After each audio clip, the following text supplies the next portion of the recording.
আল্লাহর কাছে তুমি কি চাও? বাঁধবা তুমি আল্লাহর কাছে মায়ার যাই যেটা আমার সংসার। 5 ওয়াক্ত নামাজ হয় টাকা আর শিলে যাইতে কোরআন হবে শরীফ ও পড়তে। পারে মানে আল্লাহর কাছে তুমি ফরিয়াদ করো যে তুমি যেন 5 ওয়াক্ত নামাজ পড়তে পারো, কোরআন শরীফ পড়তে পারো। বড় হয়ে কি হতে চাও? টাকা শিলে যাইতে হবে ও পারে তোমার। মাদ্রাসায় পড়বে তুমি? হালতে কোন বারতে আর একটু থাকবা কামাই করে বুঝমন। তারপর মাদ্রাসায় চলে যাবো। কোন হালতে আমি এখন কোন এই জায়গায় বারতে সিঙ্গেলে থাকবা টাকা উড়াই। বুঝমন। টাকা উড়াইয়া কি করবা? খেয়াল ওই যে যখন তোমার আমার বাড়ির উপর থাকবে না বেঁধে হয় দিয়েছে, সামনে আসলে পরে জম ওখানে মাঝে হয়ে যায়। যে পরে নিঠুর এক আমরা এখানে এসেছি। মরণ রাখিও তারপরে স্মরণ। ওই যে আমার বাবা চাকরি চিঠি পাই নাই ছাড়াই দেখা আসবে পরে নিতে এখানে এসেছি। করিতে বরণ। তোমাদের ঘর বাড়ি সব মানে নদীতে ভেঙে গেছে, এরপরে ঢাকায় আসছো, তোমার আব্বুর কোনো চাকরি হয় নাই, এই জন্য মানুষের ধারে ধারে গিয়ে টাকা উঠাচ্ছ, টাকা উঠিয়ে তারপরে ভাত কিনে খাও। দুপুরে খাইছো? দুপুরে খাইছি। রাত্রে তো ভাত খাও না এখনো, টাকা তুললে তারপরে ভাত কিনে খাবে? তোমরা ঘুমাও কোথায়? ওই যে দেখলে না গোলাপি মসুরি আর কমলা কালার ইয়াটা বিছায় এই নে। এই রাস্তায় ঘুমাও? রাস্তায় থাকতে কষ্ট হয় না? কষ্ট হয়, একটা মসুরি কিনাতে এটা টাঙ্গায় দিই। মশায় কামড়ায়? চিরা না তারপর টাঙ্গায়। ভাই বোন আছে আর? আছে, তোমরা কয় ভাই বোন? আমরা এক ভাই এক বোন। তুমি সবার বড়? হুম, কারে বেশি ভালোবাসো? আমার আম্মুকে আমার আব্বুকে কত বেশি ভালোবাসো? অনেক। আমার আম্মু আব্বু মন দিয়ে বলেছে যাতে তোমাকে আমি কাপড় চোপড় এনে দিব, তুমি কাম করো। পরে আমাকে ছায়া বেলা এনে দিচ্ছে পরে এর জন্য। বড় হইয়া আব্বু আম্মুর জন্য কি করবা? পরে আব্বু আম্মুর জন্য কাম করব আর রোজগার টাকা দেব।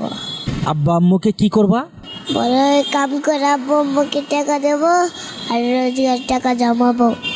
আব্বা আম্মুকে একটা ঘর তুলে দেবা না? বিল্ডিং এতে ঘর তুলে দেব। একটা বিল্ডিং ঘর তুলে দিবে বাবা মাকে? তুলে দেব। বাবা মার জন্য কষ্ট হয়? অনেক কষ্ট হয়। ফুল হলে আসে, ফুল বেচি নাকেলে সিঙ্গেলে টাকা উড়াই। তুমি ফুলও বিক্রি করো? এই মানুষের কাছে হাত পেতে চেয়ে কত টাকা পাও প্রতিদিন? প্রতিদিন 400-200। মানুষের কাছে টাকা চাইতে কষ্ট পাও না? মানুষে বলে এর জন্য কষ্ট পাই। মানুষের কাছে যখনকার টাকা চাও মানুষ কি বলে? যাতে তোমার বাপ মা নাই, তোমার বাপ মাকে কেউ পড়ার দিতে। তখনকার নিজের প্রতি কষ্ট হয়? কেমন কষ্ট হয় বলো তো? অনেক। আর বলবো না। যাও। তোমার কান্না পায়? 2 ঘন্টা গান গেয়ে তার পারিশ্রমিক নেয় 3,40,00,000 টাকা। আর এই আমাদের যে তানিয়া, ছোট্ট শিশু, আমাদের সন্তান, আমাদের বোন, সে পড়ে থাকে রাস্তায়। এক মুঠো ভাত খাওয়ার জন্য মানুষের ধারে ধারে সে টাকা চেয়ে তারপরে ভাত কিনে খেতে হয়। তানিয়ার স্বপ্ন সে বড় হয়ে মাদ্রাসায় লেখাপড়া করবে, 5 ওয়াক্ত নামাজ পড়বে এবং কোরআন শরীফ পড়বে। তানিয়া তার বাবা মাকে বিল্ডিং ঘর উপহার দেবে।